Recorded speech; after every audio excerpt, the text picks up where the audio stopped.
This Friday saw fresh anti-government protests in Haiti on the 250th anniversary of the birth of independence hero Alejandro Pétion.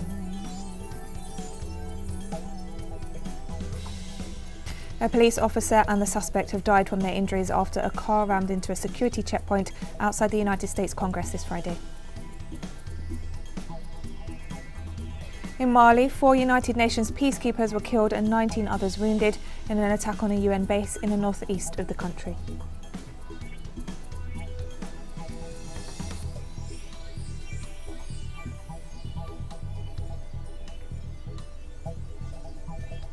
From the headquarters of teleSUR English in Havana, Cuba, this is From the South, I'm Katrina Goss. This Friday saw fresh anti-government protests in Haiti on the 250th anniversary of the birth of independence hero Alejandro Pétion. Social movements and political organisations mobilised once again to reject President Jovenel Moise's intentions to remain in office, despite his constitutional term coming to an end in February. Protests were held in the capital, Port-au-Prince, where demonstrators accused Moise of establishing a dictatorship through a new electoral reform and rejected his plans to reform the country's constitution. Opposition spokespersons have insisted that the international community, especially the United States and the Organisation of American States, must withdraw their support for Moise as the country battles high rates of violence, unemployment and a shortage of medical supplies to address the COVID-19 epidemic.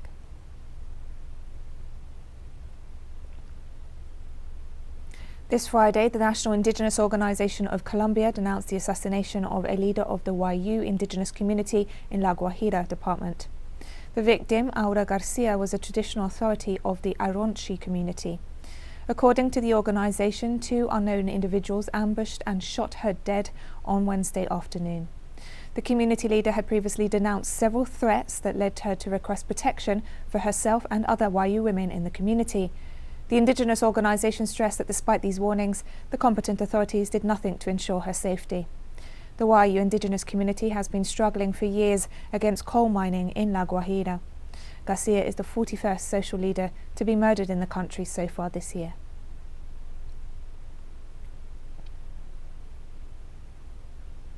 According to media revelations, the Honduran government hired an elite law firm from the United States in an effort to derail the life sentence for drug trafficking handed to Tony Hernandez, brother of current Honduran President Juan Orlando Hernandez. The Washington law firm Arnold & Porter was hired for the trial that finished this week with a life sentence for Tony Hernandez, convicted on drug charges and related weapons charges. According to an investigation by the Washington Post and documents from the Department of Justice, the law firm tried to influence prosecutors in the case to avoid a conviction against the defendant. Prosecutors claimed that lawyers paid by the Honduran government acted as lobbyists to warn them of collateral consequences of the process regarding the relations with Honduras, as well as about the US military bases in the country and unrelated immigration issues.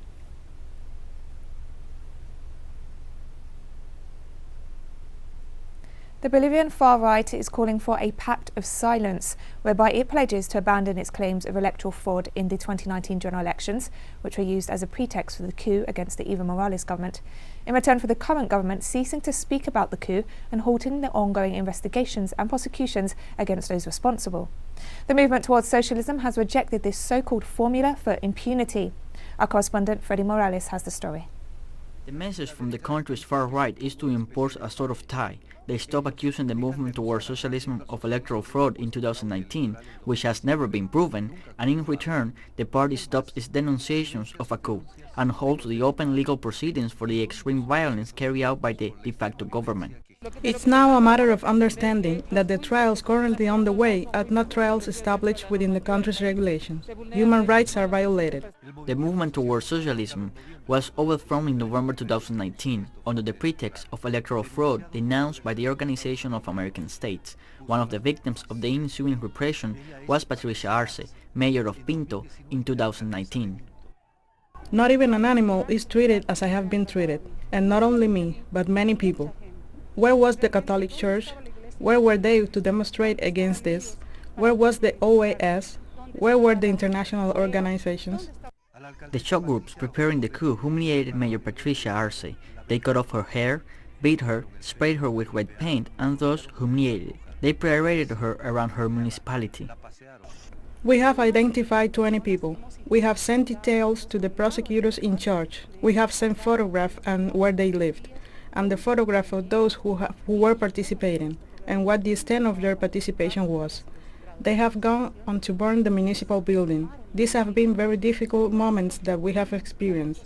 And now the Catholic Church comes along and says we should not talk about a coup d'etat or fraud.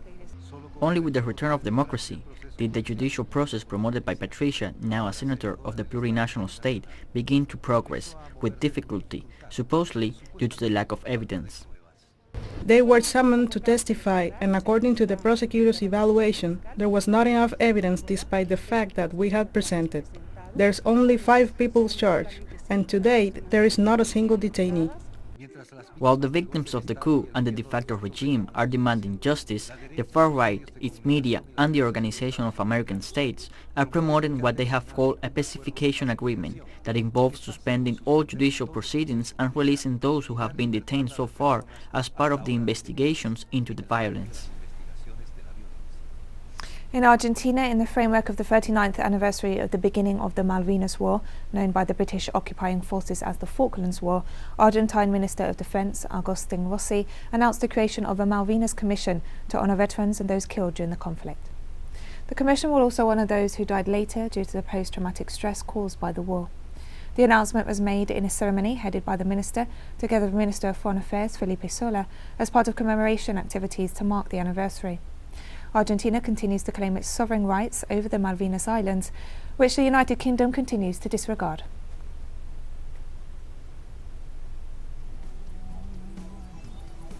And we'll be right back after this very short break, so don't go away.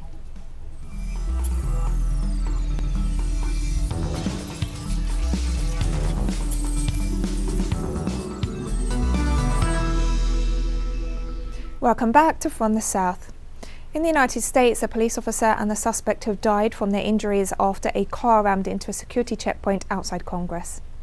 US Capitol Police confirmed earlier that 2 officers had been injured after a car attempted to run through a security checkpoint near the heavily guarded northern entrance to the US Capitol, and that the suspect was in custody. The incident saw the complex locked down as the agency instructed staff to remain indoors and away from doors and windows. In a subsequent briefing, Acting Chief of the Capitol Police, Yogananda Pittman, confirmed that the suspect tried to ram through a Capitol security barrier with his car at approximately 1:42 p.m. local time before exiting the vehicle with a knife in hand and tried to lunge towards the 2 officers present, who opened fire. The 3 were taken to hospital, but the suspect and one of the officers died from their injuries. And Robert Conte, Acting Chief of the Washington, D.C. Metropolitan Police Department, stated at a briefing outside the U.S. Capitol that the attack by a man driving a car at Capitol police officers does not appear to be terrorism-related. Conte also said the suspect does not seem to have been previously known to law enforcement and confirmed there does not appear to be an ongoing threat at the Capitol at this time. The fatal attack comes less than 3 months after the deadly insurrection by supporters of Donald Trump. House Speaker Nancy Pelosi has ordered the flags at the Capitol to be flown at half-staff following the officer's death. There's not a lot of information that we can release to the public at this time. But we certainly will be working very closely with our partners at the Park Police, at the U.S. Capitol Police. At this time, I just want to extend my deepest condolences on behalf of the entire Metropolitan Police Department to all of the officers at the United States Capitol Police for their service and unfortunately for the loss of life that have occurred here today. This has been an extremely difficult time for U.S. Capitol Police after the events of January 6th and now the events that have occurred here today. So I ask that you keep our U.S. Capitol Police family in your thoughts and prayers. In Argentina, people aged over 70 continue to receive Russia's Sputnik V COVID-19 vaccine in Buenos Aires province as the country experiences a second wave of the virus with more than 16,000 new cases in a single day. Between 60 and 70% occupancy of intermediate care beds and intensive care beds as well. Today I'm getting my first dose and in 3 months the second one, and I'm going to be as excited as I am right now. I'm waiting for the vaccine because I have faith that we are going to escape from this pandemic, and for that to happen we need things like this, vaccination. Hopefully it will be over after that. Argentina received a second batch of 1 million Sinopharm COVID-19 vaccines from China this Friday. With this new shipment, the country is approaching 7 million doses received so far, while awaiting the arrival of the 11th shipment of the Russian Sputnik V vaccine scheduled for this Saturday. The Argentine government hopes to accelerate its vaccination campaign, with which it plans to achieve total immunisation of the most at-risk population sectors by the end of April. New restrictions are also being analysed in response to the increase in the number of infections in the country, which has accumulated over 2.3 million cases and close to 56,000 COVID-19 related deaths.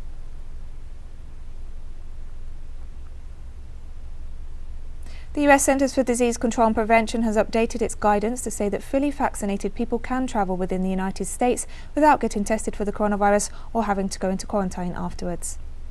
According to the CDC, more than 100 million people in the US, or about 30% of the population, have received at least one dose of a COVID-19 vaccine. A person is considered fully vaccinated 2 weeks after receiving the last required dose. For people who haven't been fully vaccinated, the agency is sticking to its recommendations to avoid unnecessary travel. For those who do travel, the CDC says they must get tested 1 to 3 days before their trip and 3 to 5 days after.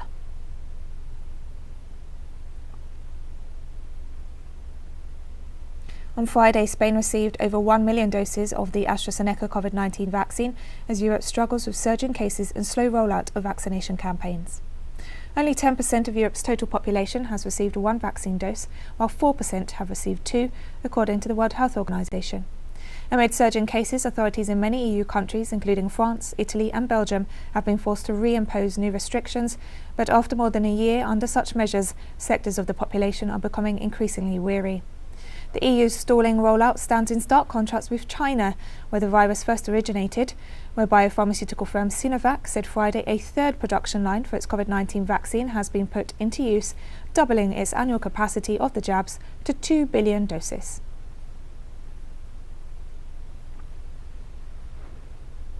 Regulators in the United Kingdom said they have identified 30 cases of rare blood clot events after the use of the AstraZeneca COVID-19 vaccine, 25 more than the agency previously reported. The Vaccines and Healthcare Products Regulatory Agency said it had received no such reports of clotting events following use of the Pfizer-BioNTech vaccine. However, health officials said they still believe the benefits of the vaccine in the prevention of COVID-19 far outweigh any possible risk of blood clots. Several countries from the European Union have restricted the use of the AstraZeneca shots to those aged over 60 due to the reports of blood clots in patients who have received the jab. British Prime Minister Boris Johnson publicly received the AstraZeneca vaccine in order to allay fears about the risks among the population.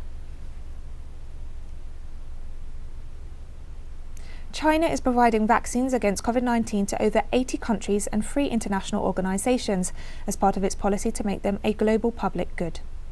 Foreign Ministry spokesperson Hua Chunying stated that the country is exporting vaccines to more than 40 nations and cooperating with more than 10 others in vaccine research, development and production. The remarks were made after the World Health Organization warned of the widening gap between quantities of coronavirus vaccines in wealthy countries and those distributed to poorer nations. China has joined the global COVAX mechanism and made a clear commitment to provide an initial 10 million doses of vaccines to meet the world's most urgent needs.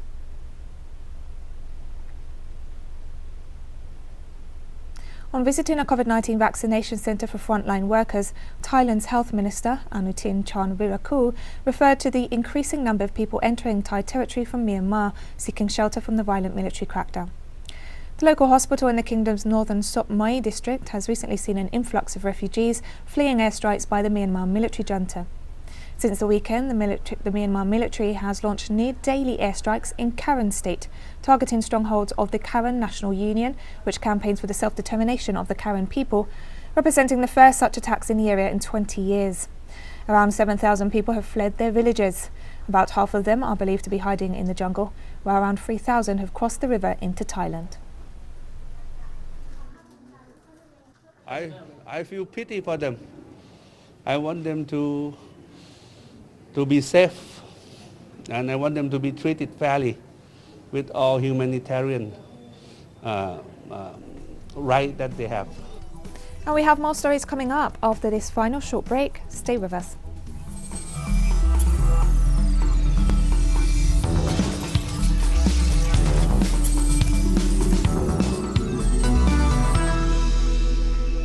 Welcome back to From the South. In Mali, 4 United Nations peacekeepers were killed and 19 others wounded in an attack on a UN base in the northeast of the country. The Malian Armed Forces and the United Nations Multidimensional Integrated Stabilisation Mission in Mali said in a statement that heavily armed terrorists carried out an attack in which 4 Chadian peacekeepers died and several others were wounded in Akilhok in the Kidal region. Several attackers were also killed and injured, according to the UN mission. Terrorist groups such as the self-styled Islamic State have been attacking military and civilian targets in central and northern Mali since 2012, resulting in dozens of deaths and thousands of people being displaced.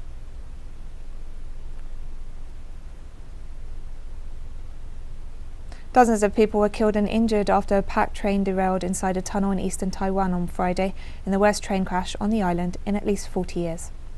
Police said at least 51 people were killed and more than 100 injured after the packed express train collided with a truck and derailed.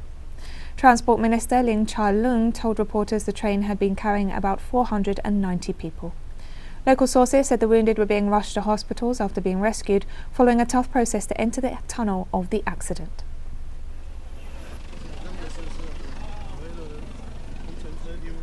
Chinese Foreign Minister Wang Yi held a meeting this Friday with his Indonesian counterpart Retno Marsudi, noting that the two countries will deepen communication and cooperation. Wang noted that as major developing countries and representatives of emerging economic bodies, China and Indonesia share many common interests and similar development philosophies. He stressed that the strengthening of strategic communication and deepening of cooperation will not only benefit their own development, but will also have a positive impact on the region and the world. Relations are advancing in various fields, including vaccines, the digital economy, cloud computing and marine environment protection. The Foreign Minister noted that China is willing to bring the Regional Comprehensive Economic Partnership into full swing, along with the member countries of the Association of Southeast Asian Nations, including Indonesia. The two sides also exchanged views on the international and regional situation and agreed to combine efforts to safeguard the legitimate rights of developing countries and improve world peace, stability and prosperity.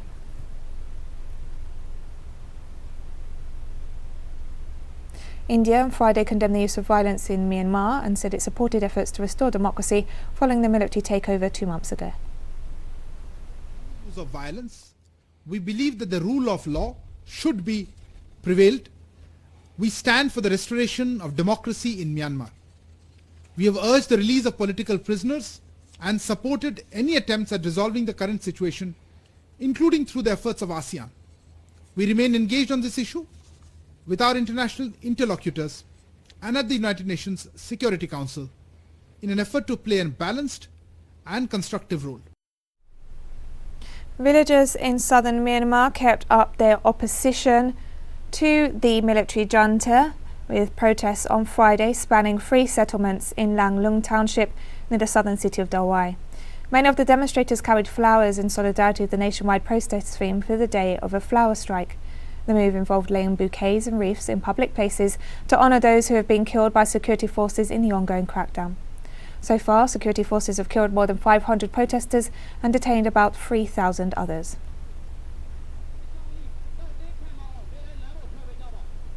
Niger's newly elected President Mohamed Bazoum was sworn into office in the capital, Niamey, this Friday. The inauguration marks the first ever peaceful transition between elected presidents in the country's 6 decades of independence from France. However, the Sahel nation's instability and insecurity were underscored in the run-up to Friday's ceremony as gunfire broke out near the presidency in the capital early Wednesday morning, with the government announcing an attempted coup that had been frustrated. And during his inauguration speech, President Mohamed Bazoum denounced war crimes committed in his country by terrorist groups. For a long time, the criminals of the Islamic State in the Greater Sahara, affiliated to Daesh, almost exclusively attack the defense and security forces, but for some time they have begun to attack village chiefs and then progressive civilians in an indiscriminate manner. Since last January, they have been carrying out massacres of innocent civilians on a large scale, thereby committing real war crimes. Terrorism is a real misfortune for our country. And we've come to the end of this news brief, but remember you can find these and many other stories on our website at telesurenglish.net. You can also join us on social media. We're on Facebook, Twitter, Instagram and Telegram. For teleSUR English, I'm Katrina Goss. Thank you for watching.